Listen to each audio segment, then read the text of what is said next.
ወይሽ እኔ አሁን ላይ ሲጀመር የቆጨኝ እስከዛሬ የሰበርኳቸውን ብሎኬቶች ባጠራቀማቸው ነው ብሎ ባለ 4 መኝታ 2 ሽንት ቤት ያለው ቪላ ቤት ሁላ ሰራ ነበር እኮ። ደግሞ እስከዛሬ የበላሁት ክትፎ ራሱ እኮ አልተከፈለም እኮ። ታዲያ ለምን አሸንፋት ከፍል? ፈጣሪ ጸባይ ወድማ ይኸው ለኔ ለብር ብዬ አይደለም የ2 ማንጎ ጭማቂ ቢከፈለኝ ገባው ነው እንዴ? አልፈረውም እኮ እንዴ። እኔ እኮ በቴኳንዶ እኮ ማለት ነው ማስተርስ አለኝ፣ በውሹ ዲግሪ አለኝ፣ በማርሻል አርት ፒኤችዲ አለኝ፣ በጂጂትሱ ደግሞ ፕሮፌሰር እኮ ነኝ እኮ። ታዲያ ለምን ፈራ?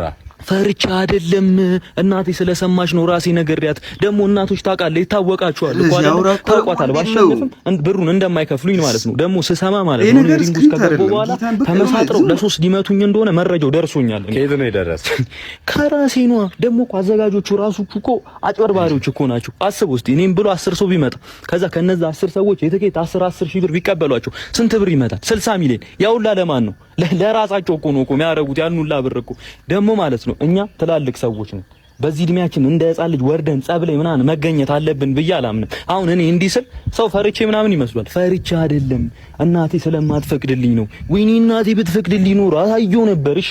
ወይ ካልሆነ እናትን እናስፈቅድልኝ። ወይ እንደዛ አይሆንም። አሁን እኛ ሲጀመር ሰሞኑን ጀሞ ካለው ቤታችን ለቀን ኬንቴሪ ልንገባ ነው። ነገሩ ደግሞ በዚሁ የሚቀጥል ከሆነ ማይረግብ ከሆነ በዛ ወደ ቡታቸራ እንገባለን ብለናል። እና እናንተ መታችሁ ለመጠየቅ ይርቃችኋል። ችግር የለውም ምን መጣል እንዴ? ምንድነው? በቃ እሺ አልችለውም። ምን አድርገህ ነው የምትለኝ? እኔ አልችለውም። በቃ የታስገድሉኝ ነው እንዴ? እኔ ለእናቴ ልኑርበት። በቃ አልፈልግም። አልጣላም። እንዴ